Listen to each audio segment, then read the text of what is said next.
ताज्या घडामोडी आणि नवीन बातम्या पाहण्यासाठी आमचं मी साक्षीदार हे चॅनल सबस्क्राईब करा। तुर्भे गावातील एका विद्यालयात शिकणाऱ्या अल्पवयीन विद्यार्थ्यांमध्ये शाळेच्या वेळेत वाद झाला।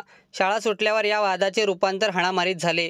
त्यात एका 17 वर्षीय विद्यार्थ्याचा मृत्यू झाला तर अन्य एक गंभीर जखमी आहे।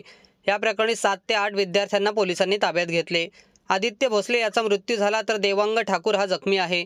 दोघेही त्या विद्यालयात 12वीला शिकत होते। भोसले आणि त्याच्या वर्गातील काही विद्यार्थ्यांमध्ये गेले काही दिवस वाद सुरू होते। हे वाद काही वेळापुरता शमवण्यात आले, मात्र बुधवारी शाळा सुटल्यानंतर दुपारी 12च्या सुमारास नजीकच्या मैदानात वाद पुन्हा उफाळून आला। जोरदार भांडण आणि त्यानंतर हाणामारी झाली।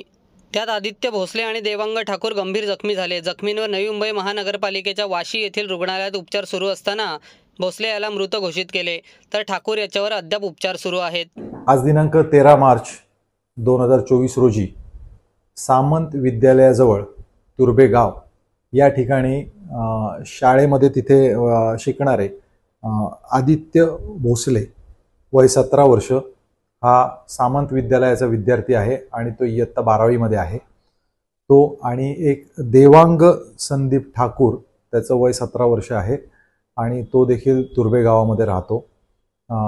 यांची त्यांच्या इतर मित्रांशी भांडणं झाली आणि त्या भांडणामध्ये मारामारी झाली आणि त्याच्यामध्ये आदित्य भोसले आणि देवांग ठाकूर यांना मारहाण केल्यामुळे त्या मारहाणीमध्ये आदित्य भोसले याला मनपा हॉस्पिटलला नेण्यात आलं। तिथे मनपा हॉस्पिटलमध्ये दाखल करण्यापूर्वी त्याचा मृत म्हणून घोषित करण्यात आलेले आहे।